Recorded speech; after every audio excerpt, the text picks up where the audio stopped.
आएंगी। अगला जो राज्य है उसका ब्रेकअप अब हम आपको दिखाने जा रहे हैं। ये पंजाब है। पंजाब में बीजेपी ने कई तरह के जुगाड़ इस बार लगाए हैं और बीजेपी को उसका फायदा होता हुआ दिख रहा है। 4 सीटें बीजेपी के हिस्से में जाती हुई दिख रही हैं। श्रोमणी अकाली दल को 2 सीटें मिल सकती हैं। आम आदमी पार्टी जिसकी महाराष्ट्र सरकार है उसको 2 सीटें मिल सकती हैं। कुल 13 सीटों का राज्य है और बीजेपी के हिस्से 4 सीटें जाती हैं। तो बीजेपी ने मोटे तौर पर वहाँ जैसे जालंधर है, लुधियाना है, पटियाला है, इन सभी जगहों पर दूसरे दलों के नेताओं को अपनी पार्टी में ला करके टिकट दिया है। पंकज जी, ये जो बीजेपी का चुनाव प्रबंधन है उन राज्यों में खास करके जहाँ उसका संगठनात्मक ढांचा बहुत कमज़ोर है या है ही नहीं, किसी और पार्टी के कंधे पर वो चलती रही है। मैं थोड़ा सा रोकना चाहता हूँ, ये डेटा थोड़ा सा गलत है। बीजेपी को जो हमारा एग्जिट पोल है उसमें बीजेपी को 3 सीटें मिलती हुई दिख रही हैं। ये थोड़ा सा टाइपिंग एरर है। जी पंकज जी, 3 सीटें, फिर भी 3 सीटें मिलती हैं तब भी बीजेपी को, पंकज जी, फायदा है। बीजेपी को पंजाब में एक भी सीट नहीं मिलेगी। जी। अगर ये डेटा दिखा रहा है तो इसमें कहीं ना कहीं गलती हुई है। ये बिल्कुल कोई भी पंजाब में मानने को तैयार नहीं है कि बीजेपी वहां से कोई भी सीट जीत सकती है। मयंक, तो इसलिए जो है मुझे तो बहुत ताज्जुब हुआ कि 3 सीटें आ रही हैं। ये कौन सी 3 सीटें हैं ये कोई बता दे, क्योंकि प्रणीत कौर पटियाला से लड़ रही हैं, वो तीसरे या चौथे नंबर पे चल रही हैं। रवनीत सिंह बिट्टू लुधियाना से लड़ रहे हैं, वो तीसरे नंबर पे चल रहे हैं। और राणा सोढी जो है फिरोजपुर से लड़ रहे हैं, वो दूसरे नंबर पे चल रहे हैं। गुरदासपुर में बीजेपी जो है जहाँ पे जीतती रही है वहाँ पे कहीं उसका नामो निशान नहीं है। तो ये कौन सी 3 सीटें हैं, ये मतलब कि जानकारी हासिल करना बहुत जरूरी है। जी, सबसे पहले मैं आपको बताऊं, इसमें जो ये 3 है या 4 है? नहीं, ये 3 है और इसमें चंडीगढ़ इंक्लूडेड है। शायद आपने चंडीगढ़ नहीं बोला तो शायद आपके जहन में ये होगा कि वो यूनियन टेरिटरी है तो उसको अलग रखें।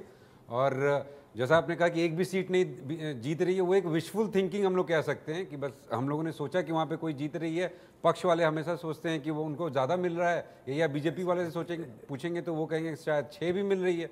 बट जो हम लोगों को ग्राउंड पे दिखा वो गुरदासपुर की एक सीट है जो बीजेपी के हाथ जा रही है, अमृतसर की एक सीट है जो बीजेपी के हाथ जा रही है, और चंडीगढ़ की एक सीट है जो यूनियन टेरिटरी में है, शायद इसलिए वो भूल गए।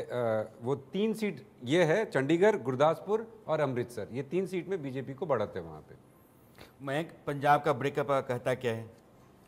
पंजाब में 3 बीजेपी है, 3 आम आदमी पार्टी है और 5 या शायद 6 कांग्रेस है। कांग्रेस को यहाँ पे बेहतर परफॉर्मेंस कांग्रेस का भी दिखेगा, वोट शेयर में भी और सीट में भी। और बैंक आपने जो एग्जिट पोल किया है, दूसरी अगर तमाम एजेंसी के एग्जिट पोल की चर्चा करें तो वो भी एनडीए गठबंधन को करीब करीब इतनी ही सीटें दे रही हैं। ऐसा नहीं है कि बिल्कुल ही साफ हो, लेकिन बाकी सभी एनडीए गठबंधन को इतनी सीट दे रही हैं। एक एजेंसी एनडीए गठबंधन को करीब 7 सीट देती हुई दिखाई दे रही है और जो इंडिया गठबंधन है वो करीब 4 से 5-6 सीटों के आसपास की बात कर रही है। देखिए, अलग अलग एजेंसीज के जो मेथोडोलॉजी हैं उसमें डिफरेंस रहता है, उनका सर्वे करने का तरीका। नहीं, किसी ने साफ नहीं किया है, बीजेपी को या एनडीए को साफ नहीं किया है। हाँ, तो आप अगर एग्जिट पोल बाकी लोगों का भी अगर पंजाब सुनेंगे, में बीजेपी की हिस्सेदारी लगभग सबों ने डाली है। कनिका, मेरा आपसे एक सवाल है कि अगर पंजाब में बीजेपी 2 या 3 सीटें भी लेकर के आती है तो बीजेपी के लिए बहुत बड़ी उपलब्धि है, और कांग्रेस अगर 6 सीटें लेकर के आ जाती है तो कोई ना कोई कारण है। कांग्रेस की 6 सीटें बचा लेने का कारण क्या दिखता है आपको? जी बिल्कुल, जैसा आपने कहा कि अगर 3 सीटें भी आती हैं, बट मुझे लगता है 3 से ज़्यादा सीट ही आएंगी पंजाब में बीजेपी की, क्योंकि जिस आपका तो आप देखिए, आपका तो बिल्कुल ख़त्म ही हो जाएगा, क्योंकि आप पे तो ऑलरेडी इतनी सारी जो उनके काली करतूतें हैं वो सामने पहले ही आ चुकी हैं।